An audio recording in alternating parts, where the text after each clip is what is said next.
Muy buenos días a todas, a todos. Es para nosotros un gran gusto conectarnos por esta vía.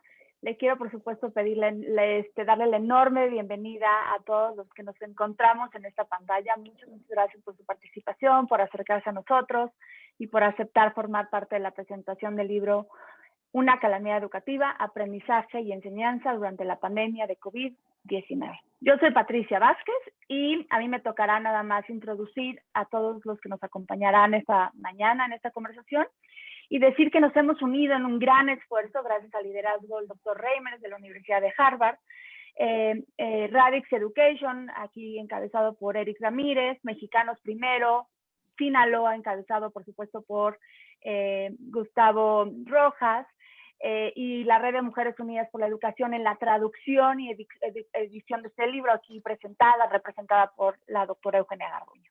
Estas tres instituciones nos unimos e invitamos a tres grandes colegas apasionados de la educación a comentar lo que sucedió en ese libro, pero sobre todo a una increíble mujer y una gran comunicadora como lo es Gabriela Barkentin. Gaby, muchísimas gracias por formar parte de esta conversación y desde luego al doctor Reimers, que es el provocador de esto. Me voy a permitir rapidísimamente leer las semblanzas de todos para que podamos pasarle la voz a Gaby y que nos ayude a moderar esta mesa. Y bueno, empiezo por supuesto por la secretaria Ana Vázquez, quien es por supuesto pedagoga, cuenta con más de 23 años de experiencia docente en todos los niveles educativos, tiene estudios en psicopedagogía y el gobernador Carlos Joaquín la nombró titular de la Secretaria de Educación en Quintana Roo desde enero de 2018. Bienvenida, secretaria Ana Vázquez, es un gusto siempre contar con usted.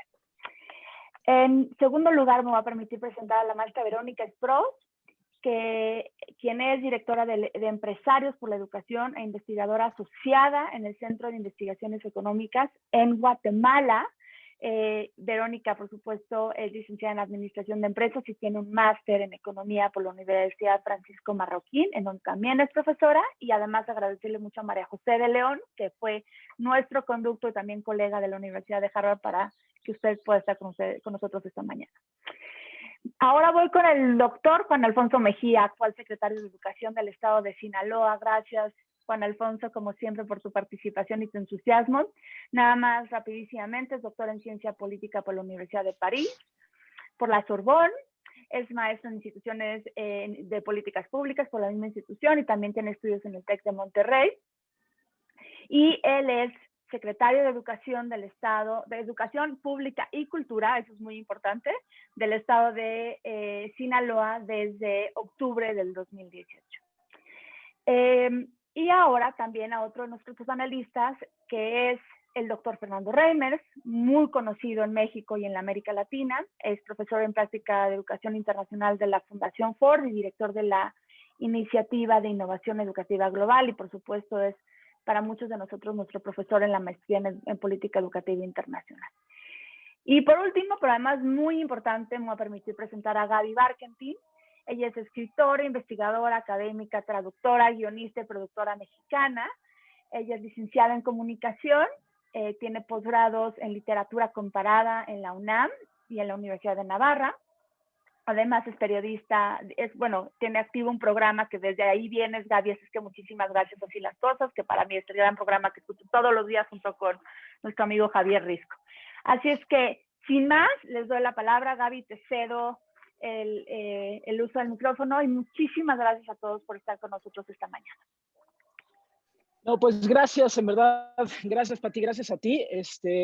Nada más decirles que hemos tenido un poco de problemas de luz aquí en mi casa, entonces por lo tanto estoy afuera y seguramente van a escuchar, de hecho ahorita está pasando el famosísimo de se compran y se venden, pero bueno, pues eso es parte de justo estar en pandemia trabajando desde donde trabajamos. Espero que el internet más o menos me aguante, pero bueno, hemos estado, siempre queremos que llueva y una vez que llueva, pues entonces todo se complica, ¿no? Y entonces, bueno, por aquí estamos y de verdad me da muchísimo gusto que me hayan invitado a conducir esta mesa y sobre todo aprender de ustedes en uno de los temas que me parece fundamental, que es cómo se ha desarrollado el mundo educativo a raíz de la pandemia, durante la pandemia y un poco los retos que tenemos hacia adelante. Así que, bueno, sin más, la dinámica es que yo voy a darles la palabra a cada uno en el orden en el que acordamos previamente y después vamos a tener un rato, unos 15 minutos para poder tener una conversación.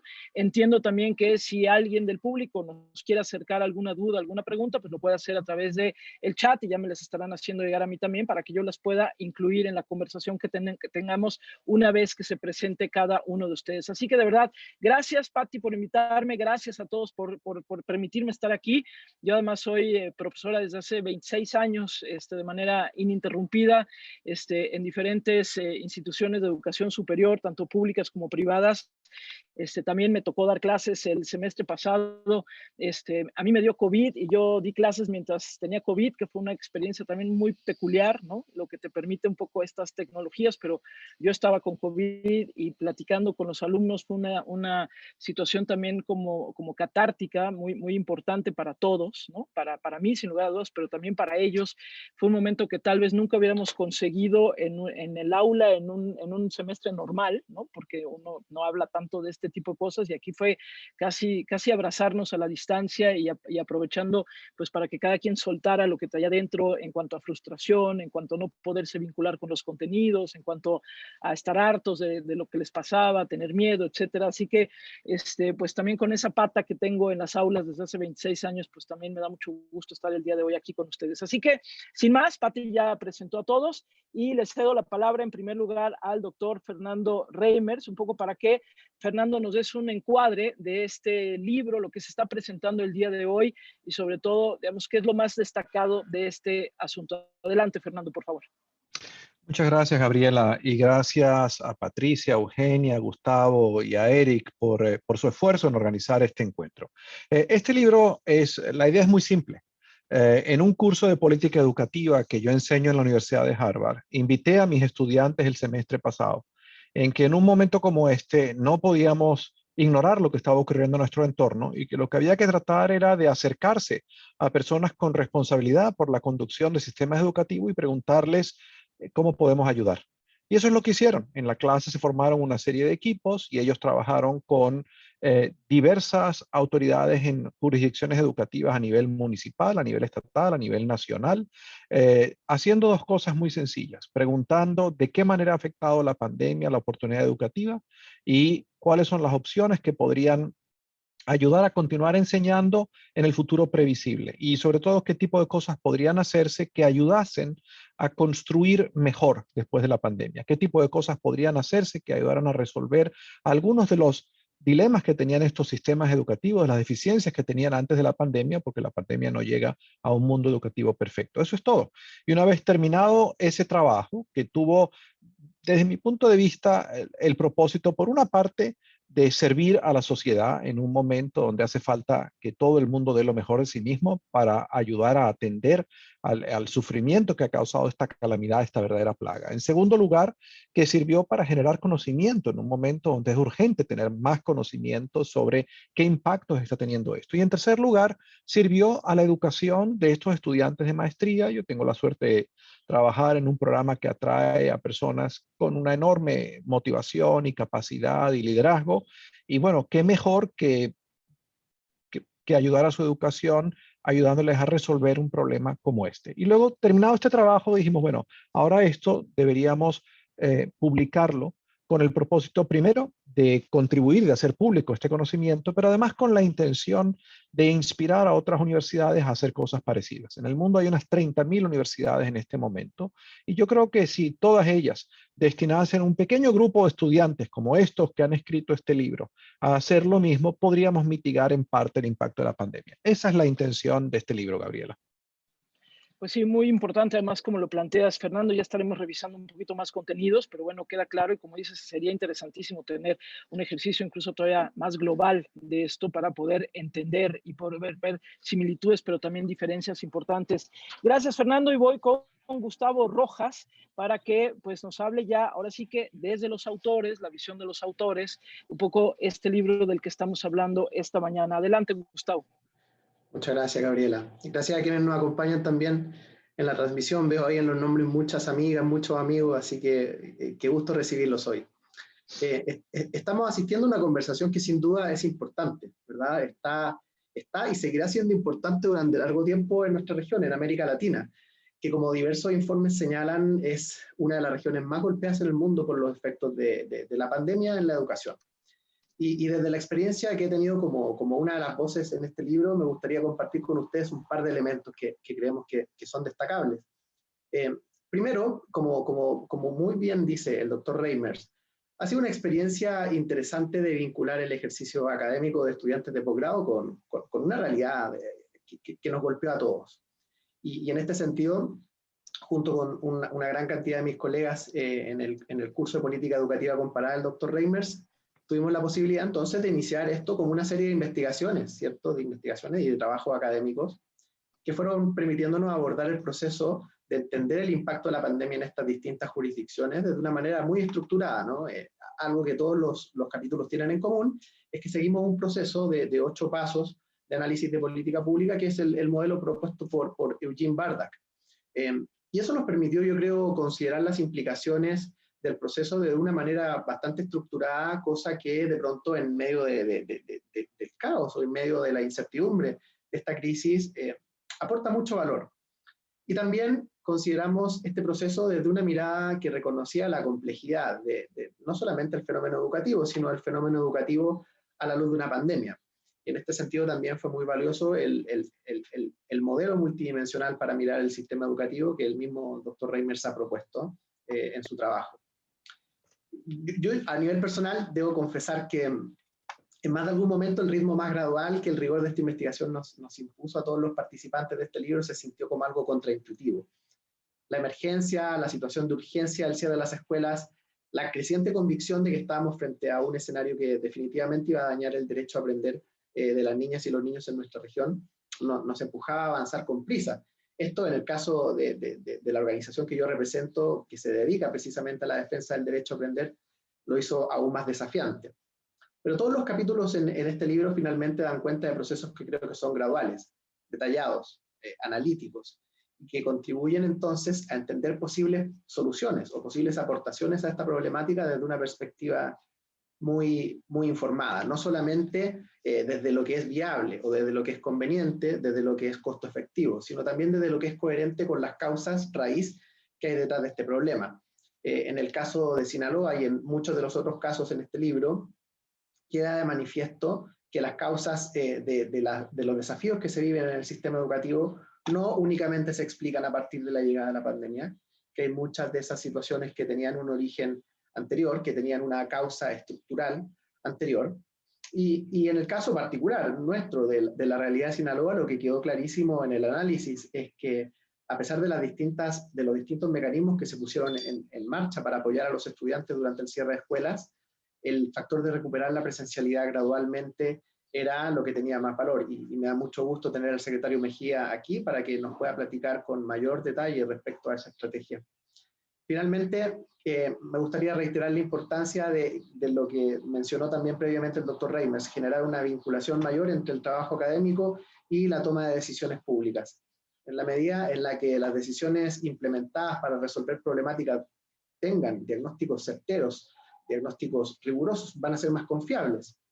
Pero también es importante reconocer que el proceso de solución a problemas públicos siempre tiene que tener como principal criterio maximizar la capacidad de que realmente se incida positivamente en las vidas de las personas que quiere beneficiar. Lo cual también entonces en el caso de estas propuestas que nosotros hacemos, pero que luego tienen que materializarse, implicará ir viendo cómo encontramos mecanismos, ¿cierto?, de retroalimentación constante de parte de los usuarios de estas políticas para que así podamos velar por mejorar continuamente su implementación y aumentar su impacto. Finalmente, agradecer al doctor Reimers por la posibilidad de haber participado no solamente en la investigación académica durante el curso que compartimos el semestre pasado, sino también en la invitación a poner este trabajo dentro de este libro.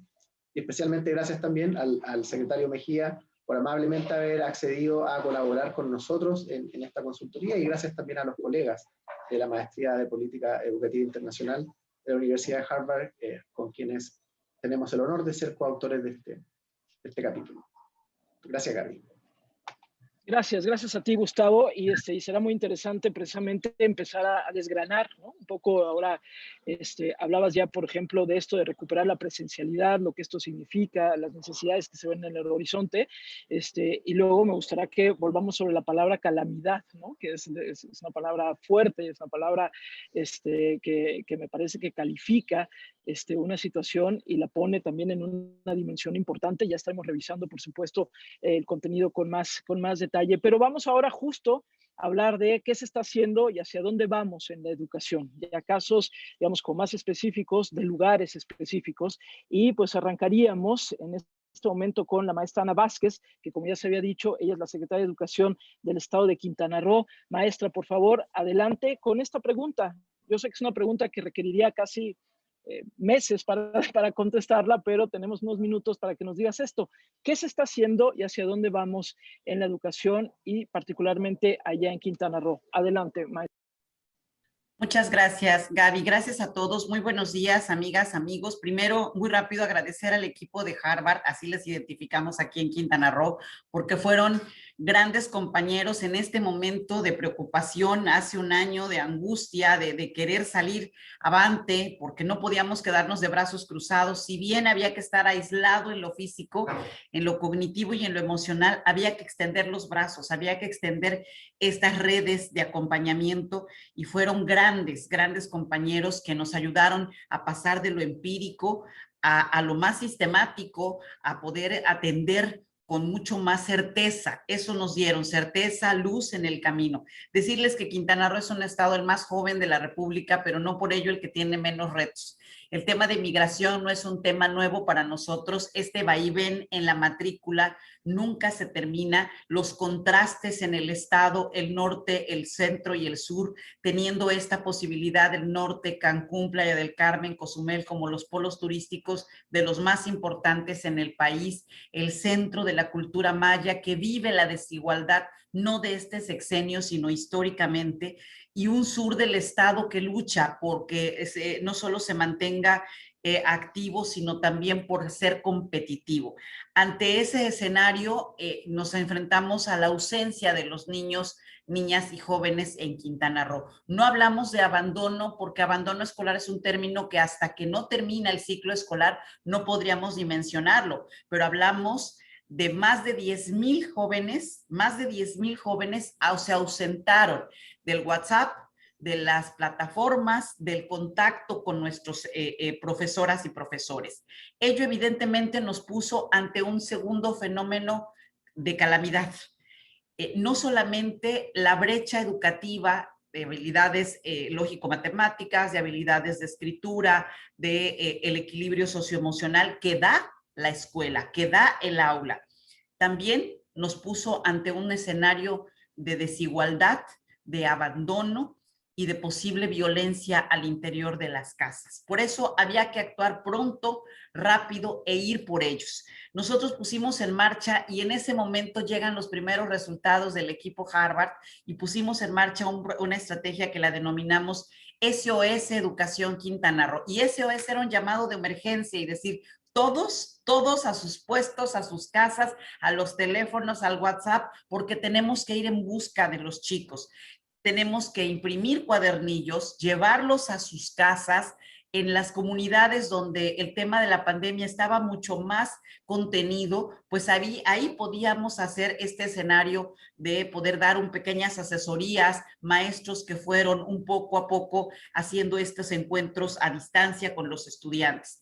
3 escenarios de SOS Educación Quintana Roo. El primero fue pedagógico, para saber quién tiene acceso a contenidos y quién no, y entonces comenzar a hacer estos acercamientos. El segundo fue de orden psicológico, y entonces abrimos más de 50 líneas telefónicas para nivel básico, medio y superior, para que aquella persona, aquel estudiante, incluso tuvimos casos de maestros que pudieran hacer una llamada porque estaban en angustia, porque estaban en franco duelo por la pérdida de alguno de sus familiares, y poder tener estos accesos. Algunas conversaciones con padres de familia, porque si bien una de las cosas que hace 2 años yo luchaba es porque el tejido social en la familia, porque se dieran el espacio para reencontrarse, Hoy tuvimos otro escenario, ya estábamos todos encerrados, pero ahora no sabíamos cómo convivir con las niñas, niños y jóvenes. Entonces, eso propició un tema de violencia y un nuevo reto de cómo compartir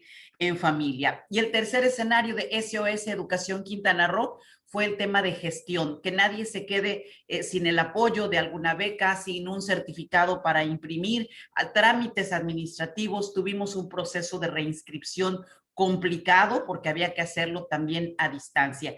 Ha sido una cruzada por los niños, niñas y jóvenes de Quintana Roo. Es salir de las oficinas, salir de las escuelas y posicionar a la educación en la puerta de cada hogar. No solamente en cada pantalla de televisión, sino en cada celular de las mamás, de los mamás, en los mercados, hacer estos voceos donde estuviéramos, es decir, acudan a sus maestros, poner en las puertas de las escuelas registros para decir dónde los localizamos, cómo vamos a entregarles estos cuadernillos y estos materiales. A grandes rasgos, los impactos que queríamos atender es disminuir los casos de ausencia, la disposición de servicios educativos a la población, dar certeza de respuestas a las mamás y a los papás y estar mucho más cercanos. A la fecha atendimos más de 14,000 solicitudes y logramos recuperar a 12,000 niños y niñas en Quintana Roo. De estos que estaban perdidos, los hemos recuperado. Ahora tenemos un siguiente reto y están haciendo SOS 2.0, que es la estrategia académica. ¿Ok? Estamos ante el posible regreso y tenemos dos vertientes importantes académicamente hablando.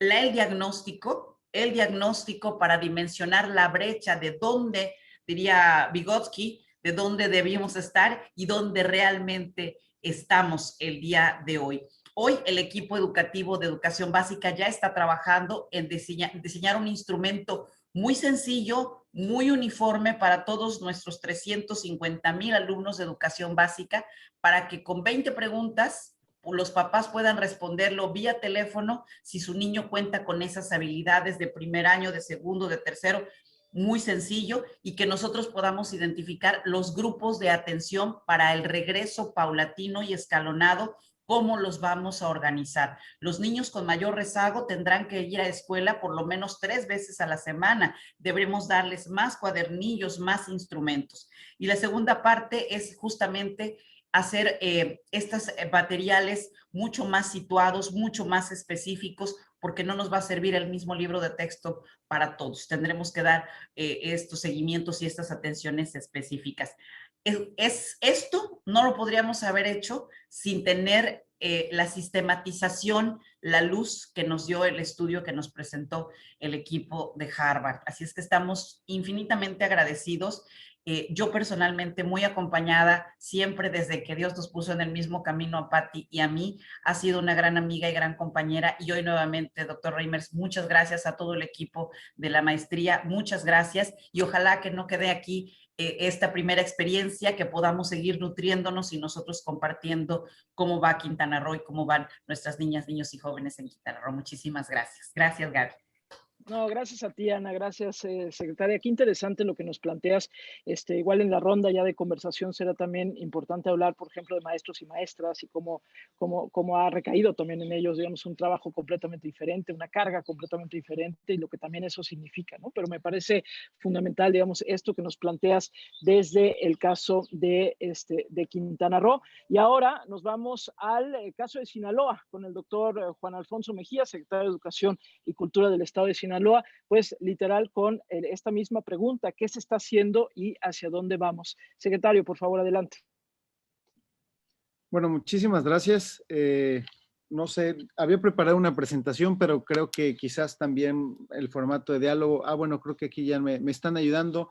Primero que nada, agradecer, doctor Reimers, la invitación, querida Patti, también gracias por siempre estar tan cercana, y a tantos y tantas amigas que veo aquí en pantalla, todos y cada uno. Muchísimas gracias por la posibilidad de incluirnos en este ejercicio, y creo que seré complementario perdón, con lo que comenta Ana, mi colega de Quintana Roo. Creo que la parte fundamental de este trabajo ha sido no quedarnos sin opciones.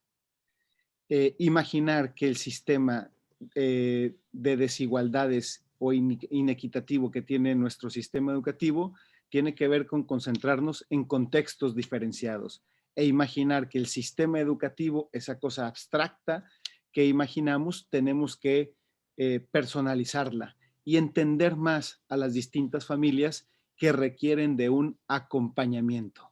En ese sentido, yo pondría sobre la mesa que en todo momento lo que hemos buscado hacer es no quedarnos sin opciones y hemos buscado estrategias focalizadas que lleven a articular distintas acciones para lograr metas particulares. Por ejemplo, si me ayudan con la presentación, creo que uno de los temas fundamentales para ejemplificar en algún momento fue Aprende en Casa, y Aprende en Casa se empezó a pensar de manera televisiva, pero como decía Ana, como han comentado otros de mis colegas, el propio Gustavo, creo que aquí lo más importante era imaginar de qué manera aprendían en distintas comunidades educativas. Y algunos aprenden por tele, pero otros aprenden por radio. Les hablo de la comunidad indígena, por ejemplo, en el norte de Sinaloa, donde te lo decían de manera particular, los indígenas aprenden por radio y entonces había que adaptarse a radio. Otros en zonas urbanas de manera específica prefieren los cuadernillos. No era un tema de internet, era un tema probablemente de cómo entendían al final de cuentas en comunidad su proceso, y esto implica directivos, docentes, sindicato muy importante, madres de familia, de tal forma que no nos quedamos con Aprende en Casa Tele, sino ideamos distintos mecanismos. La evaluación fue en un momento algo sumamente importante.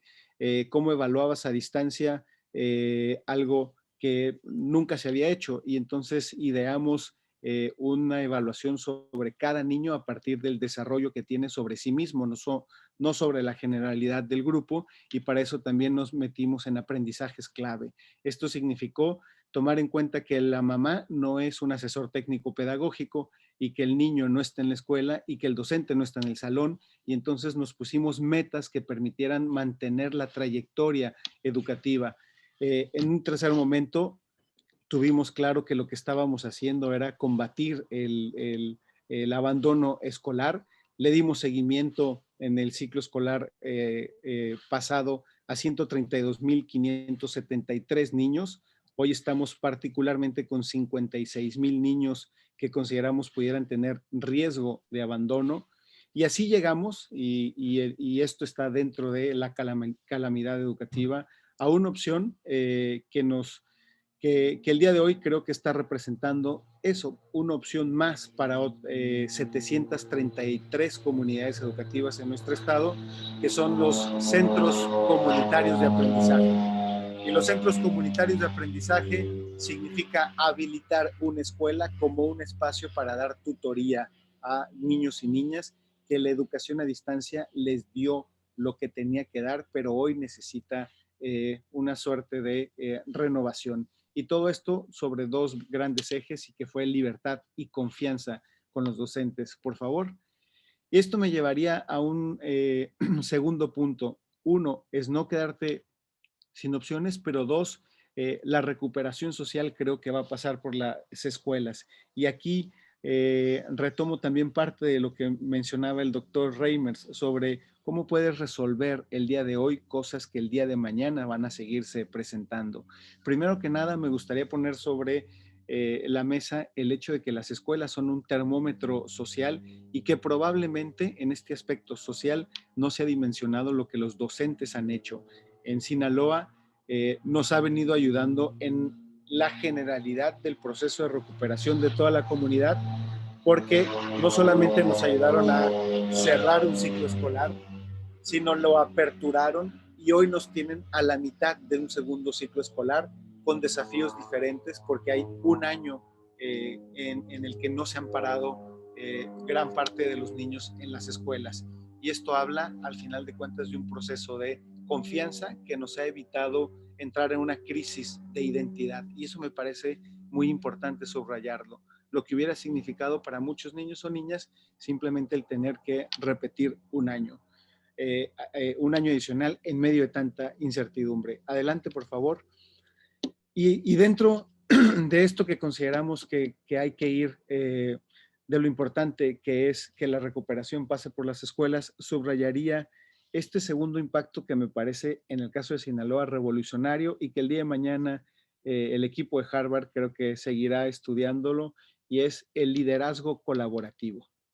Lo que en Sinaloa nos ha permitido llegar al día de hoy es que las escuelas tomen decisiones, que los directores tomen decisiones, que el director decida, una vez puesto el marco, cuáles dan un paso adelante o un paso atrás, pero que tú les generes las condiciones para si quieren llevar tele, radio o cuadernillos, qué tipo de mecanismos de seguimiento van a adoptar, como un centro comunitario de aprendizaje o no, pero que sea el director con su comunidad quien genere ese consenso. Y esto rompe muchas líneas tradicionales de cómo se ejecutan muchas decisiones en el sistema educativo, y que debo puntualizar, aquí en Sinaloa, el sindicato nos ha ayudado en esta dinámica de liderazgo colaborativo y empoderar a los directores.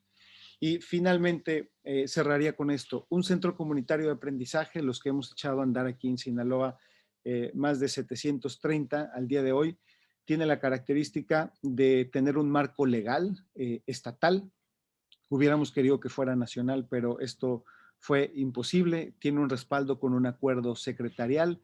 No es la Secretaría de Educación únicamente, sino es la Secretaría de Salud también quien lo impulsa, con las medidas adecuadas de sana distancia a este respecto. Es voluntario. El objetivo es darle seguimientos a niños y niñas con nombre y apellido a los cuales venimos rastreando desde hace tiempo. No puede haber más de 9 niños por docente. Funcionan solamente con un semáforo amarillo y mantiene una asistencia intercalada. El niño que va a la semana 1 va a la semana 3, él va a la semana 5, va a la semana 7, y esto al día de hoy nos ha representado una opción más. Y con esto cerraría nuevamente agradeciendo a todos y cada uno de ustedes. Creo que el gran tema ha sido no quedarnos sin opciones, adaptarnos a contextos diferentes, pensar que lo que necesitamos son escuelas que desafíen su contexto para llegar un paso más allá. Y eso es al día de hoy, creo, lo que nos ha tenido aquí.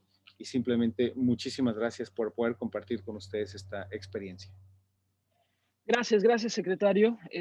Muchas preguntas que ya empiezan a surgir ahí, y yo me quedo también a ver si para la siguiente ronda podemos meternos un poco más en algo que apuntaste, que era la parte emocional, que creo que es fundamental. La parte emocional, la parte de identidad, la parte de sentirte que perteneces, ¿no? Y la parte de sentir que te pertenecen también. Yo creo que por ahí hay algo que sin lugar a dudas tendremos que trabajar todavía mucho más hacia adelante. Y vamos ahora con la experiencia. Está con nosotros la maestra Verónica Spross. Ella es directora ejecutiva de Empresarios por la Educación Guatemala. Y pues lo mismo, ¿qué se está haciendo? ¿Hacia dónde vamos? Adelante, Verónica, por favor. Muchas gracias. Qué gusto estar con ustedes. Un saludo a los secretarios y a todos los colegas de México. Qué interesante poder compartir también el caso de Guatemala, que está incluido en este libro.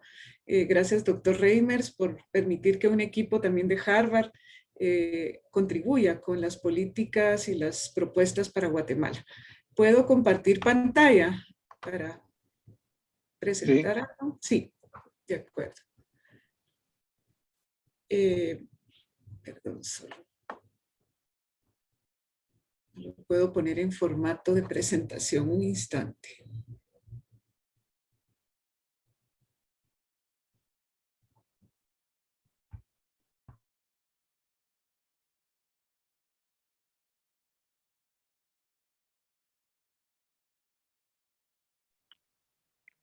Perdón, ¿lo están viendo o no ven la presentación? Sí, solo que no está en formato, ¿verdad? De presentación. Pero abajo le puedes dar en la parte, es que alcancé a ver tu cursor abajo en la línea roja, un poquito más adelante. Ahí. Ah, perfecto. Muy Listo. Bien. De acuerdo. Quería compartirles qué ha sucedido en Guatemala, ¿verdad? Acá, al igual que en todos los países del mundo, pues el 13 de marzo fue el primer día de la pandemia, y al igual que en México y en otros países, se decretó un cierre de todas las escuelas, buscándose soluciones, ¿verdad? El Ministerio de Educación lanzó también portal, una plataforma llamada Aprendo en Casa, para proveer recursos digitales variados y gratuitos para docentes y estudiantes. También hizo otra plataforma llamada Mineduc Digital. En ambos portales se encontraban múltiples recursos para docentes, familias, estudiantes, pero el problema es que no contaban con herramientas digitales, como bien lo señala el libro que el doctor Reimers ha liderado y los equipos han investigado. En Guatemala el ministerio también hizo guías de aprendizaje digitales e impresas que se entregaron a todos los estudiantes, se apoyaron en programas educativos en televisión y radio y procuraron ir haciendo entornos virtuales con las municipalidades para tener internet por lo menos en las plazas de cada localidad. Se hicieron campañas al principio informativas sobre los daños del COVID, la prevención, y algo muy relevante es que en Guatemala la alimentación escolar se entregó a las familias en paquetes de alimentos no perecederos y posteriormente se adicionaron alimentos frescos. Se realizaron 5 entregas a las familias en el 2020. Esto fue un importante compensador social frente al problema económico y además ayudó a que los niños permanezcan en la escuela. Ha sido un elemento de retención. Aquí pueden ver algunas de las plataformas que se lanzaron con múltiples recursos que pusieron a disposición gratuitamente diversas entidades para uso de todos los estudiantes. Posteriormente, en diciembre de 2020, ya se empezó a hablar del modelo híbrido para este año escolar. Se lanzó el marco general en un acuerdo ministerial de salud, del Ministerio de Salud, donde se daba la posibilidad de impartir clases si las escuelas estaban en naranja, en amarillo o verde, utilizando pues todas las normas respectivas. También se trabajó en metodologías pedagógicas, materiales, recursos digitales, pero posteriormente se cambió esa normativa y eso generó mucha inconsistencia, lamentablemente. Este era originalmente, ¿verdad?, cómo se había dispuesto el marco general, dándole bastante participación a las comunidades educativas porque un comité de gestión del riesgo decidía si abrían o no abrían, si estaban en naranja, ¿verdad?, con distintas condiciones. Estas son las guías que se hicieron, protocolos también para el regreso a clases, para distintas instancias del ministerio, para docentes, directores, padres, etc. Y aquí les muestro un poquito cómo está actualmente la situación de las escuelas. Muchas están ahora en rojo y en naranja, habiéndose limitado entonces la posibilidad de abrir a los que están en amarillo. Esto preocupa pues porque el modelo híbrido realmente está haciendo más que todo a distancia y se carece de internet y las familias no tienen tampoco muchas herramientas tecnológicas. Muchos utilizan el teléfono celular, siendo esta la herramienta clave para continuar esa educación y el contacto con el docente, más las guías impresas. Desde Empresarios por la Educación, pues también tuvimos que acoplarnos a esta nueva realidad. Lanzamos un proyecto para ir dotando de dispositivos a los niños necesitados y también de paquetes de internet, de modo que pudiesen continuar el desarrollo de competencias de matemática, lenguaje, ciencia y tecnología.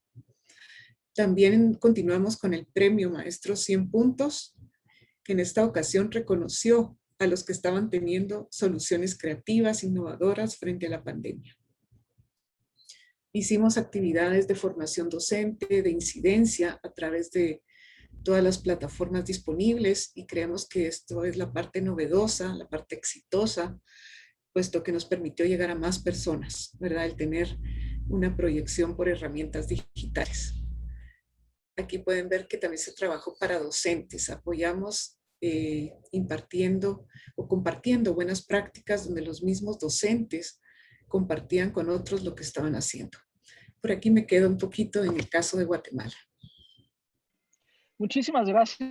Es importantísimo ver también el caso de Guatemala y qué bueno, felicito a los quienes organizaron esta mesa por haber incluido también el caso de Guatemala. Ahorita regresaremos también con algunas preguntas que de por sí ya nos están llegando, pero me iría, aprovechando que hablamos de Guatemala, me iría nuevamente contigo, doctor Fernando Reimers, un poco para ver si podemos, ahora en esta ronda, un poco más de conversación, si nos puedes contar también hablamos de Guatemala, pero también hay otros casos que seguramente ustedes ya mapearon, que también están en el libro y que tienen que ver con qué está pasando en otros lugares, además de estos que estamos mencionando ahorita. ¿Resaltarías algo de otros lugares, además de lo que ya escuchamos en esta mañana, que valdría la pena poner ahorita sobre la mesa? Sí, dos cosas. El año pasado ha sido un año de claroscuros. Ha sido un año, por una parte, de muchísima innovación, resultado del gran profesionalismo de docentes y de directivos educativos a varios niveles, resultado de colaboración sin precedentes al interior de las escuelas, entre escuelas, de colaboración entre escuelas y organizaciones de la sociedad civil, como Empresarios por la Educación, como RADIC, como diversas organizaciones. Y eso es maravilloso. Ese es el dividendo, digamos, de la pandemia. Junto con ese dividendo de la pandemia, creo que hay una serie de ideas muy importantes que se van a quedar con nosotros. El descubrir que nadie aprende cuando está asustado y que educar bien significa atender integralmente al estudiante. Redescubrir que la escuela no puede hacer bien el trabajo sin buena articulación con las familias. Entender la necesidad de apoyar y dar a los profesores condiciones para aprender en tiempo real a desarrollar las capacidades que le hacen falta. Ese es el lado positivo.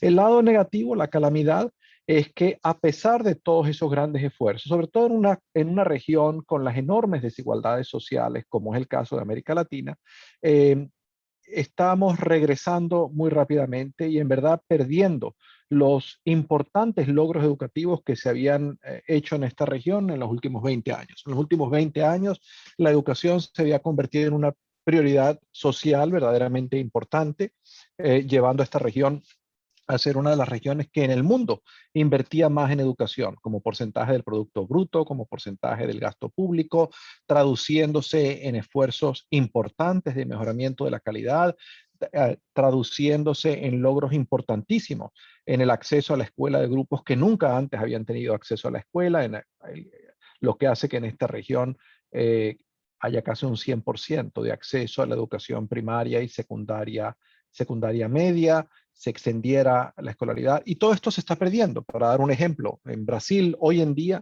en una evaluación reciente, el nivel de desempeño de los estudiantes en lengua portuguesa, es equivalente a lo que está por debajo, 2 grados por debajo de lo que estaban los niños hace un año. Es decir, los niños han regresado 3 años. Entonces, pues, bueno, ¿cómo es posible que alguien regrese, que no solamente no aprendió? Bueno, muy simple, lo que no se usa y no se desarrolla se atrofia. Entonces, el nivel de desarrollo lector de los estudiantes en Sao Paulo, que es uno de los estados que ha hecho mayores esfuerzos, comparado a lo que estamos escuchando, está 3 grados por debajo a lo que le correspondería a esos niños. Y en matemáticas está 4 grados por debajo. Así de serio es la calamidad. Y por supuesto, para no hablar de los niños que se desengancharon de la escuela. Entonces, en este claro oscuro estamos viviendo en un contexto además donde esta pandemia no es que está afectando solamente al sistema educativo, es que está afectando a la sociedad entera, produciendo dislocaciones como las que estamos viendo en Colombia. Es decir, la gente llega a un momento que ya no aguanta más la manera en que esto le está afectando y esto va a producir indudablemente turbulencia social. Entonces, ¿qué significa esto en la práctica? La necesidad de mantener la prioridad educativa, la necesidad de entender que en este momento es muy importante que la escuela siga ayudando a construir esperanza sobre la base real de dar a la gente las oportunidades para desarrollar las capacidades para vivir en una sociedad democrática. En varias cosas que he escrito sobre este tema he recordado que la última pandemia de hace 100 años, la gripe española, contribuyó al surgimiento de Hitler, ¿no? Y el mecanismo por el que contribuyó al surgimiento de Hitler es porque la recesión económica que produjo esa pandemia en Alemania, junto con la cuenta por el Tratado de Versalles, marginó a mucha gente de la sociedad. Los llevó a tal desesperación que se creyeron estos cuentos de camino que les vendió un demagogo como Hitler, que le dijo: la razón de tu malestar son los demás. Y sobre esa base, en 15 años había sido electo de Alemania uno de los personajes más funestos de la historia de la humanidad. Entonces yo creo que eso es para dimensionar la seriedad de la crisis en la que estamos, que no es solamente una crisis educativa, es una crisis social que requiere de mucho liderazgo.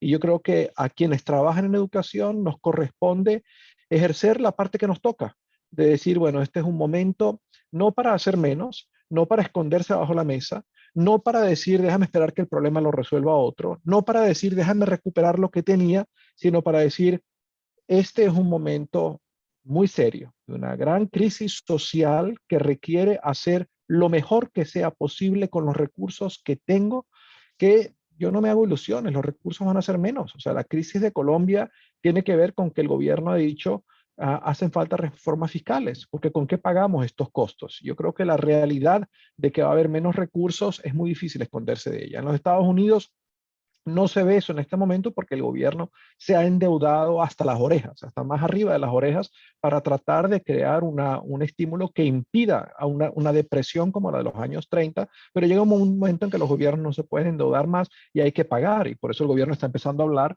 también aquí de una reforma fiscal, de que la gente pague más impuestos, porque el dinero no crece de los árboles. Entonces, ese es el momento en el que nos encontramos, un momento de claro oscuro, de mucho liderazgo, de mucha innovación, de mucho profesionalismo, de mucho compromiso y al mismo tiempo de mucha pérdida, de mucho dolor.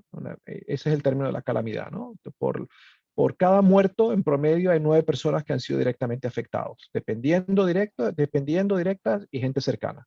Y esto de vivir 14 meses en pandemia, el estrés que eso le crea a la gente que ha vivido pensando que el próximo muerto podían ser ellos o un pariente cercano. Todavía no hemos visto las consecuencias de esto, pero esto va a crear una situación de estrés postraumático que va a tener consecuencias en todas las esferas de la vida y que en algunos casos va a llevar a la gente a comportarse de manera poco razonable. Yo creo que desafortunadamente, por ejemplo, para regresar al caso de los Estados Unidos, todos estos movimientos desaforados, de locos, de odio social, el que en este momento estemos viviendo unas formas de expresión de odio racial como no se veían hace mucho tiempo, asesinando a personas asiático-americanas, tiene que ver, por supuesto, con problemas que precedían a la pandemia y con gente que terminó de perder la chaveta como resultado de la situación en la que se encuentra y que salen a la calle con un cuchillo a asesinar a unas ancianas asiáticas esperando el autobús, como pasó ayer en San Francisco, ¿no? Lo importante, además, lo que señalas, doctor, mencionabas el caso de Colombia, y sí, hoy justo en el noticiario le dedicamos un buen rato a hablar del caso de Colombia y que, digamos, hay un disparador, ¿no? Hay un elemento que es el que desborda un poco el agua del vaso, que tiene que ver con esta pretendida reforma pues, fiscal o reforma de recaudación, pero que esto que estamos viendo pues va muchísimo más allá de un solo momento, ¿no? Va muchísimo más allá y tiene, digamos, capas acumuladas de dolor, de resentimiento, de malestares, etcétera, que además, obviamente, en la pandemia aún se recrudecen más. Y bueno, lo que estamos viendo en Colombia pues es un ejemplo clarísimo que además cuesta trabajo a veces hasta dimensionar. Y bueno, quiero ir rápidamente contigo también, Gustavo, porque ahorita que escuchaba a Fernando, me vino a la mente también el elemento tiempo, ¿no? O sea, yo creo que, bueno, hay cosas que hacer lo mejor que sea posible, con los recursos que se pueda tener, que seguramente serán menos, etcétera, todo lo que nos acaba de decir el doctor Reimers, pero también juega el elemento tiempo en todo esto, ¿no? Es decir, no tenemos mucho tiempo. Es decir, estas cosas se tienen que atender, pero algunos de estos rezagos son muy profundos, algunos de los daños son muy profundos, áreas de oportunidad que son también enormes y que son horizontes, pero el tiempo es fundamental. Entonces, me gustaría, Gustavo, desde tu propia reflexión y también como parte de todo este libro, pues que nos ayudes a poner el elemento tiempo sobre la mesa, ¿no? ¿Qué significa? ¿Tenemos tiempo para todo lo que se tiene que hacer? Sí, muchísimas gracias. Es una buena pregunta y creo que es una pregunta que se tiene que responder desde un concepto que muy probablemente es de gran importancia en navegar esta crisis y en navegar las etapas que proseguirán. El doctor Reimers ha hecho una descripción que tiene muchos elementos donde podemos ver que la calamidad no solo es el presente, sino también son parte de los efectos futuros. Y ese concepto es el equilibrio. Es saber equilibrar aquello que por un lado te marca la urgencia de la crisis con aquello que por otro lado te marca la factibilidad de implementar algunas medidas que durante todo este tiempo, en gran condición de emergencia, han surgido ideas profundamente disruptivas. En unas semanas dedicaremos un evento junto con otros colegas de la maestría y de la escuela de posgrado de educación en Harvard a discutir precisamente cómo la pandemia es una disrupción y una oportunidad de co-creación del sistema educativo en la región. Pero esta co-creación y esta disrupción tiene que saber estar en equilibrio con, por una parte, la factibilidad que hay de implementar medidas para países que sufren de conflictos, de problemáticas, de desigualdades que son estructurales y que no generan las mismas capacidades en todos los niveles de sus territorios, Y por otra parte, la urgencia, que también es distinta dependiendo de los contextos de las familias, es distinta, sabemos, en gran medida en América Latina, dependiendo de si se atiende a una escuela en un contexto rural o en un contexto urbano, y en ese balance, en ese equilibrio, lo más importante es entender cuáles son las consecuencias, cuáles son los efectos, los impactos que esta crisis está teniendo directamente en quienes debieran ser hoy nuestros usuarios más importantes, que son las niñas, los niños y los jóvenes que se benefician de nuestros sistemas educativos. Entonces el tiempo, como una variable importante para responder a cualquier urgencia, siempre la máxima debiera ser responder con la mayor premura posible. Pero esa mayor premura posible no debiera quitarnos de la mente la importancia que tiene equilibrar esa urgencia con, vuelvo a insistir, medidas que realmente sean factibles de implementar en todos los contextos, que estén realmente alineadas a las necesidades de niñas y niños y que además no nos ofrezcan consecuencias indeseadas a futuro.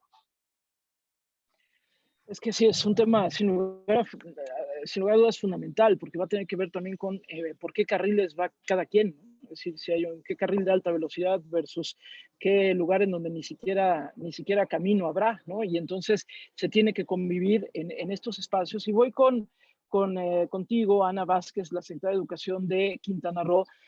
Hay una pregunta específica para ti, pero te la hago ahorita al final. Pero te quería preguntar justo en esto de lo que se está hablando. Decías que, bueno, pues tenían ustedes, digamos, recorrieron sobre todo tres dimensiones, la pedagógica, la psicológica, la de gestión, y vendrá ahora pues una fundamental, que es la parte académica. Y me gustaría que si nos podíamos detener tantito en esta parte, en la parte académica, ¿no? Es decir, cómo este tema de diagnóstico, pero también esto justo de lo que hablábamos, van a tener diferentes niveles de todo. Habrá quien lo aprovechó muy bien, porque también en esta disrupción hubo ejercicios y hubo esfuerzos que tuvieron resultados muy buenos, ¿no? Que incluso avanzaron más de lo que tal vez les tocaba estar en el momento, y hay quienes se quedaron muchísimo atrás y que tal vez ya ni siquiera regresen. Entonces, estos tiempos y estas carreteras de diferentes velocidades en lo académico, secretaria, seguramente será un reto muy importante. Así es, Gaby. Lo primero que necesitamos es tener muy clara esta diversidad para poder echar a andar esta atención diferenciada. Primero, hay que ir de los más necesitados hasta los más aventajados. Los más aventajados podrán incluso en su momento ideal ser monitores de sus propios compañeros, acompañantes, hacer todo este ejercicio. Me gusta mucho esta frase que dice el doctor Reimers: nadie aprende cuando está asustado. Bueno, creo que el mismo hacer este grupo de iguales, de acompañamiento para decir, ya pasó, aquí estamos otra vez, gracias a Dios estamos vivos, los que estamos regresando. Tendríamos que hacer este ejercicio de diferenciación, los que no han regresado, ir por ellos, ir en su búsqueda. Paradójicamente no son, y digo paradójicamente porque a veces pensamos que las comunidades con mayor desafío económico, que pueden ser las comunidades rurales, son donde tuvimos el mayor índice de ausentismo. No es así, la ausencia se presentó en los polos turísticos, es decir, en Cancún y en Playa del Carmen es donde presentamos el mayor número de ausencia, que estamos a 2 meses de identificarlo y de confirmar si es abandono. ¿Por qué? Los temas son bastante sencillos y claros, y el equipo Harvard ya hizo algún adelanto de esta información. Se fueron a trabajar nuestros jóvenes, las familias migraron, evidentemente cierran los hoteles, cierran los restaurantes, y estos polos se quedan prácticamente vacíos, ¿no? Como ciudades fantasmas, migraron y se fueron. Ojalá en esa migración se pudieran localizar que los niños han estado ubicados en otros temas, en otras ciudades, en otros espacios. Cuando estos chiquitos, estos adolescentes tuvieron que dejar la escuela para irse a trabajar, ese es el gran reto y el gran riesgo, el más importante. Si no tenemos a los chicos en las escuelas, ningún esfuerzo será válido. El segundo esfuerzo será quiénes son los menos aventajados. Por eso esta evaluación hoy la comenzamos a construir. Tenemos algunos apoyos, la Secretaría nos ha mandado algunos instrumentos, pero no son instrumentos que nos permitan tener esta claridad. Necesitamos algo muy simple, muy estandarizado, que nos permita ubicar a partir de los aprendizajes claves de cada grado escolar, qué sí tenemos y qué no, qué sí se cumplió, en qué sí se avanzó y qué no. Pero además, centrarnos en los más importantes, que nosotros hemos definido 3. pensamiento lógico matemático, lenguaje escritura y comprensión de textos y habilidades socioemocionales. Esos 3 temas, sobre esos 3 temas, y yo lo he planteado en el equipo académico, el gran equipo académico, nos va a llevar varios ciclos escolares. No es un tema que lo pueda yo resolver de aquí a diciembre o en enero, ya no pasó. No es cierto. Nuestro gobierno se va dentro de un año y mi gran aspiración es dejar la semilla sembrada para que SOS Educación Quintana Roo 2 continúe por varios años, logrando primero este gran reto que va a ser lograr diferenciar, y a partir de esa diferenciación y que dimensionemos, podemos echar mano de todas las estrategias. Yo he pensado en horarios alargados, en cursos compensatorios, en contraturno. Estoy hablando sobre todo de educación, bachillerato y universidades. Las universidades sí es un tema de superemergencia. Aquellos chicos que van a egresar y que no tuvieron campos prácticos o campos clínicos, estamos en emergencia. Aquellos chicos que ya debieron haber entrado a aprender a inyectar, a aprender a sacar una muela, mis normalistas, estar frente a grupo, ¿no? Frente a una pantalla, necesito desarrollarlo. Es ahí donde las emergencias se van diversificando y donde pues esta atención diferenciada tendrá que hacerse mucho más fina, mucho más puntual y prioritaria. Por supuesto, mis maestros están siendo ahora como abrazados por este equipo académico que hoy iniciamos los trabajos, y decir, agradecerle. Identificamos hoy a los mejores 15 de educación básica, y cuando hablo de los mejores, no necesariamente son supervisores, son a veces maestros que estuvieron en la batalla el día a día porque tienen en la piel lo que está viviendo la crisis, la calamidad. Por supuesto, líderes que pueden tomar decisiones, y ellos serán el equipo que va a trabajar, que va a capacitar, que va a acompañar. No me gusta mucho el término capacitar porque no es un tema de capacidad, es un tema de acompañamiento, de poder fortalecer desde el corazón las emociones y decir, aquí estamos, no están solos. Es un tema para hacer presencia primero con mis maestros. Si yo, permítanme la expresión, si yo apapacho a los maestros, si yo los hago sentir acompañados, si les reconozco lo que han hecho bien, si lo que no se ha hecho bien, calma, estábamos todos aprendiendo, será mucho más fácil que ellos puedan moldear esas actitudes y habilidades con sus estudiantes. Sobre de esto nos vamos de aquí hasta el mes de agosto a trabajar con los docentes. Esperamos en agosto regresar de manera escalonada, paulatina, lo cual nos va a ayudar un poco a hacer esta atención diferenciada. Pero lo estamos construyendo, no hay nada que me diga, ya aquí está y esta es la solución. Día a día tendremos que ir fortaleciendo y tener que decir, no, por aquí no. Y creo que ustedes son gran luz en este camino de toma de decisiones. Gracias, secretaria. Cada vez que dices el equipo Harvard, me los imagino con un uniforme especial, lentes oscuros, y que llegan así como SWAT team a resolver las cosas. Así que espero que así sea y me mandan una foto del equipo Harvard con su uniforme. Pero rápidamente, secretaria, te preguntan varias personas que dónde pueden encontrar documentos o algo de esta estrategia Quintana Roo SOS. SOS Quintana Roo era, ¿no? Era primero la SOS. Así es, SOS Educación Quintana Roo. En la página de la Secretaría o en el Facebook de la Secretaría, ahí están algunas diapositivas. Y si no, ahorita les ponemos en el chat el correo y con mucho gusto se los hacemos llegar. Incluso está publicado en el Diario Oficial, ¿eh? Es una estrategia que está oficializada. Perfecto, Gabriela, gracias. ¿Podría decir algo brevemente sobre esta idea del equipo Harvard? Por supuesto que esto es un equipo de la gran familia que es Harvard, pero Harvard es una de 30.000 universidades en el mundo. Y yo creo que es muy importante recordar que en este momento hay en estas universidades otras personas haciendo cosas parecidas. Yo he tenido el gusto en el último año de colaborar con colegas en 20 universidades en el mundo, entre ellas 3 en México, la Benemérita Universidad de Puebla, la Universidad de Guadalajara y el TEC de Monterrey, estudiando de qué manera durante la pandemia las universidades se asociaron con sistemas educativos de diversas maneras para promover innovación y continuidad. Y el libro que será publicado en agosto es maravilloso como ejemplo de las universidades que entienden su responsabilidad responsabilidad social, su compromiso con la sociedad y que asociándose con sistemas educativos permiten mitigar la pérdida. Entonces, me parece magnífico que nos refiramos al equipo Harvard, pero solo quiero recordar que esta es una de 30.000 universidades y que la gran oportunidad a escala de mitigar verdaderamente este dolor está en que las 30.000 universidades sigan haciendo lo que muchas están haciendo ya, que más hagan este tipo de cosas, de las cuales este es solo un ejemplo. Sí, importante, importantísimo lo que planteas y por supuesto que así es y también tenemos que estar conscientes y de hacer ese mapeo también nosotros mismos.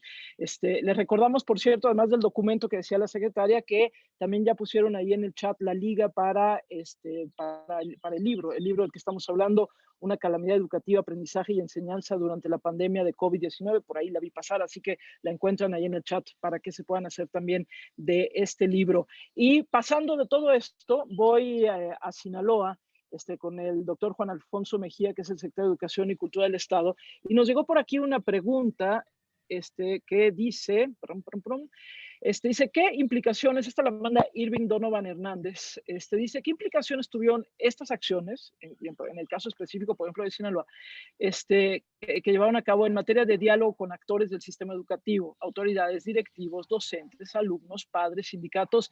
Tú nos lo decías hace rato un poco, secretario Mejía, pero me gustaría que te detuvieras tantito más en ello. Ya lo decía también ahorita la secretaria de Quintana Roo, un poco es, bueno, hay que empezar a trabajar se empieza a trabajar con los maestros ahora en una nueva etapa de lo que ya se venía trabajando, pero son digamos, hay negociaciones que se tienen que llevar a cabo, negociaciones a veces laborales, a veces sentimentales, a veces todo junto, ¿no? Y creo que es una pregunta muy pertinente la que nos hace Irving Donovan, secretario. Sin duda, muchas gracias, Gaby. Yo creo que tiene implicaciones, como lo mencionaba yo hace tanto para tratar de ilustrar, para mí, revolucionarias. Por ejemplo, van desde el nivel de sistema. No hay un sistema educativo nacional, hay 32 sistemas educativos estatales. Eso es muy importante entenderlo. Primero. Segundo, esa lógica vertical en la cual solemos pensar la articulación del sistema educativo, pensando en lo federal, pensando en lo estatal, también aplica para la autoridad educativa estatal. El secretario, la secretaria, la autoridad, los funcionarios, tenemos que, al final de cuentas, ubicar que a nosotros nos corresponde una suerte de acompañamiento. Para mí es muy importante esa palabra, acompañamiento. Y esto es generar distintas condiciones para los docentes que se encuentran en el aula con los niños y las niñas. Y esto implica también que la escuela tome decisiones, que era algo sobre lo que insistía. Les pongo un ejemplo que puede ser quizás ilustrativo, pero cuando se viene la lluvia, el secretario de Educación puede cancelar clases, evidentemente, pero también de repente parece que dejó de llover y dices, se reanudan las clases, pero el director que está en su escuela está viendo que el arroyo que está a un lado de su escuela, literal, está creciendo. ¿Por qué habrían de regresar a clases? El director tiene que tener toda la autoridad para decir, no, aquí no vamos a regresar a clases. Entonces, creo que esto ha tenido una dimensión también, además de imprimirle un rostro humano, sin duda también una parte sobre y resolver paso a paso, tiene que ver con entender nuestra escuela como un contexto y que para esa lógica necesitas dar mucho margen de libertad, creo yo, y de confianza, muy diferente, creo, a lo que hemos estado tradicionalmente, creo yo, habituados y habilitados desde el sistema educativo. Y esto implica también, quiero decirlo, y creo que esto habla también, es importante que la autoridad la rebasen otros actores, porque los secretarios van y secretarios vienen, pero al final de cuentas maestros se quedan con su vocación docente, muchos de ellos en sus comunidades, haciendo comunidad todos los días con padres y madres de familia, organismos de sociedad civil que permanecen y que creo que eso es muy importante para tener, desde mi punto de vista, y con esto concluyo, ¿cuál es la implicación? Pues ansío, espero que sea una implicación de tener un sistema educativo pensado más en el niño y en la realidad de ese niño para que supere su contexto. Y en esta cotidianidad, hace rato también lo mencionaba, ha sido importante trabajar, por ejemplo, con el sindicato. Es muy importante y creo que es una lógica también de acompañamiento donde de manera muy específica, ahora que hemos aperturado centros comunitarios de aprendizaje en 700 escuelas y que es voluntario, ha sido importante decirle a la autoridad, mira, tengo estos 56,000 niños, a la autoridad sindical, tengo estos 56,000 niños de las 3,000 escuelas que están dentro de, que son con sostenimiento federal, necesito de manera particular un acompañamiento en estas 144. Entonces, y que haya todo ese margen de acompañamiento, y esto implica empoderar desde lo local. Y desde lo local no es desde la entidad federativa, sino desde la escuela, y no es solamente la escuela, sino desde el docente. Empoderar desde lo local, qué importante, la verdad. Gracias, secretario. Y siguiendo un poquito con la misma reflexión, voy con Verónica Spross, directora ejecutiva de Empresarios por la Educación en Guatemala, y te haría un poco una pregunta similar o una continuación de la pregunta, maestra, que tiene que ver con, en el caso de ustedes, Empresarios por la Educación, ¿cómo se da el diálogo con las diferentes instancias? ¿Qué debería de mejorarse, por ejemplo, en este proceso de diálogo? ¿Qué debería de empoderarse? Así como decía ahorita el secretario, ¿qué sectores deberían de tener de pronto tal vez una voz un poco más fuerte de la que tienen ahora? ¿Cuál fue la experiencia para ustedes también? Maestra, adelante, por favor. Sí, gracias, Gaby. En Guatemala, el Ministerio de Educación instaló dos instancias para dialogar, digamos, durante la pandemia, para generar alianzas, que creo yo que es muy importante en esta situación que se está viviendo, ¿verdad? Aprovechar todo lo que puede aportar cualquier entidad que ayude a llevar hacia los objetivos deseados. Tienen el clúster de educación, donde hay cerca de 80 organizaciones que colaboran con el Ministerio de Educación y con distintas instancias a nivel regional para capacitar docentes, para remozar escuelas, para ayudar, acompañar a distintos esfuerzos que se hacen para mejora de las escuelas o de las capacidades docentes, ¿verdad? Hubo muchas capacitaciones en temas de TICs el año pasado por distintas fundaciones y organizaciones de sociedad civil. Por otro lado, tienen también una mesa técnica con el sindicato, con la Asociación Nacional Magisterial, que les permite pues también cierto grado de operación y de gobernabilidad, ¿verdad? Que creo yo que es un poquito lo que menciona el secretario de Sinaloa, ¿verdad? Que es importante pues trabajar también con el gremio magisterial, pero también con los docentes innovadores, con los docentes que lideran esfuerzos importantes. Es bueno que ellos tengan un espacio, que puedan comentar esas buenas prácticas en distintos foros y que se fortalezca sobre todo como esa voz importante ahorita a los padres de familia. Recordemos que es un triángulo, como lo ha dicho el profesor Reimers, ¿verdad? El docente, el estudiante y el padre de familia, que en nuestro caso hemos visto que hay incluso muchas abuelas, y eso hay que tomarlo en cuenta, ¿verdad? Ayudando a los niños. Entonces es el niño el que se sabe conectar a la plataforma Zoom para atender su clase y no tanto la abuela está ahí, pero es un acompañante que hay que tomar también en cuenta ese apoyo psicosocial para ellas. Sin lugar a dudas, el papel de las abuelas, de los abuelos también en todo este tiempo ha sido fundamental, ¿no? Hasta casos de algunos que lograron terminar su primaria, que no lo habían podido hacer justo por estar acompañando a sus nietos o a sus nietas en este proceso.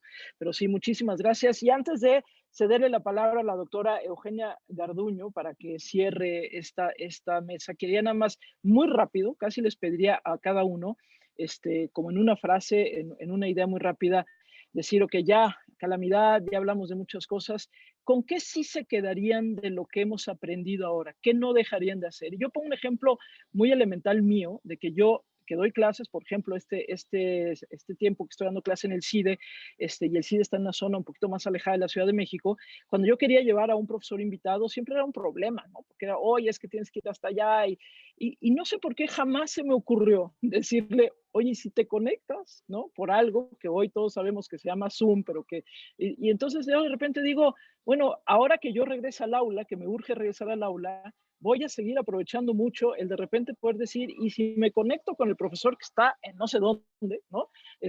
Y entonces tener un enriquecimiento y no tener que sufrir porque ese profesor tenga que desplazarse hasta allá y no llegue y el tráfico, etcétera, etcétera. Entonces, pongo un ejemplo muy sencillo, pero me gustaría nada más de cada uno de ustedes muy rápido si nos dijeran con qué se quieren quedar, qué no deberíamos de desaprovechar y si quieren además en un tono absolutamente en primera persona. Fernando Reimers, por favor.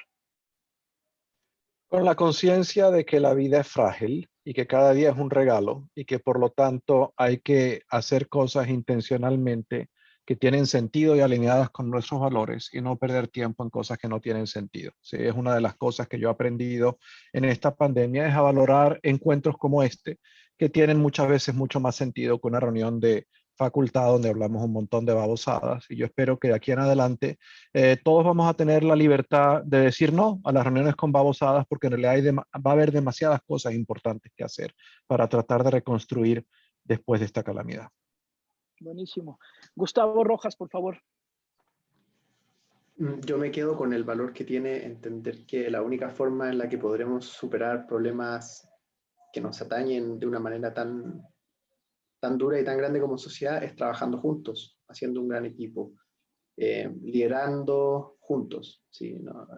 La noción del liderazgo como una cosa que se distribuye, que se comparte, y desde el cual esas distinciones entre gobierno, sociedad civil, los que están en Ciudad de México, los que están en las entidades, no debieran pensar tanto como qué puede aportar, cuál es el valor que cada uno puede traer a resolver estos grandes desafíos que yo estoy de acuerdo con el profesor Reimers tendremos durante mucho tiempo. Gracias, muchas gracias. Ana Vázquez, por favor. Muchas gracias, Gaby. Las crisis nos ponen en la orilla y es una decisión personal. O nos tiramos al piso o nos quedamos en la tragedia o nos salimos adelante y sacamos lo mejor de nosotros. Es una decisión personal y es una decisión de comunidad. Me quedo con el trabajo en equipo, con la creatividad, con la fuerza que nos obliga a salir adelante y voy por mis niños y niñas, nadie fuera, nadie detrás. Muchas gracias.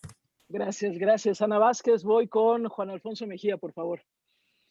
Me quedo con que después de la pandemia, uno de los principales rostros que va a dejar es recrudecer las inequidades y que hay que tomarnos en serio una cosa, pero tomárnoslo en serio, que la educación no es el problema, es la solución. Bueno, pues ahí está, más claro y contundente, no se puede. Y cierro contigo, Verónica Spross, por favor.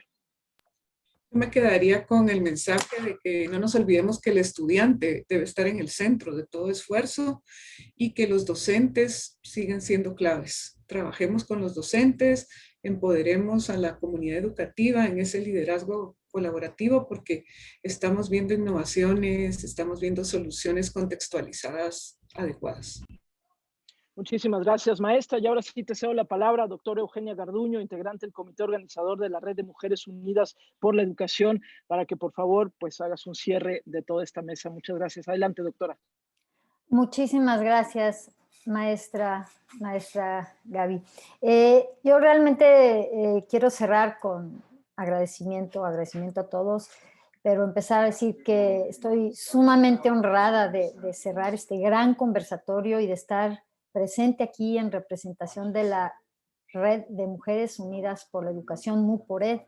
MUPORED es una red que está integrada por 149 mujeres comprometidas con la educación, que nació para crear espacios de diálogo, de acción con una perspectiva de género para promover la educación con calidad y equidad, los temas que al final de cuentas nos atañen a todos, con una perspectiva de género, evidentemente, y empoderar a las mujeres en el sector educativo, visibilizando su presencia y su liderazgo. Pues aquí hay también grandes mujeres líderes en el sector, en este diálogo, ¿no? Agradezco la oportunidad que MUPORED tuvo para poner su granito de arena en la traducción de este texto y también saludo a todas las integrantes de la red que nos han estado acompañando en esta presentación. Bueno, pues el agradecimiento principal para todas y todos los participantes en este diálogo, líderes destacados en la academia, en el sector educativo y los medios de comunicación. Gracias nuevamente, maestra Gabriela Huarquetín, por su excelente labor como moderadora disculpe si pronuncié mal su apellido. Gracias también, secretaria Ana Vázquez, secretario Juan Alfonso Mejía y maestra Verónica Asprós por sus profundas e iluminadoras reflexiones, así como por su generosidad al participar en este proyecto y en este diálogo. Gracias al profesor Fernando Reimers por el esfuerzo tan importante que ha realizado a lo largo de los años para formar y apoyar a múltiples generaciones de líderes educativos en todo el mundo. Felicidades, maestro Gustavo Rojas, también por su trabajo como coautor y traductor de este libro. Y gracias a todos quienes contribuyeron en la traducción, a Daniela Uresti, a Teresa Gutiérrez, a Eric Ramírez, a Miriam Peña, a Christine Hinckley y María Jaramillo. Pero un agradecimiento sumamente especial a la maestra Patti Vázquez, también integrante del comité organizador de MUPORED, directora de Cooperación Internacional en Radix Educación, quien además de ser coautora y traductora del libro, con su liderazgo y su gran entusiasmo hizo posible este evento. Y bueno, pues como ya nos queda ya nada de tiempo, no me queda más que esperar que las ideas que aquí se expusieron continúen motivando la reflexión, a la conversación, pero sobre todo a la acción. Y agradecemos a toda la audiencia por seguirnos y con esto pues yo creo que sí daríamos por concluida esta conversación. Muchas gracias a todos.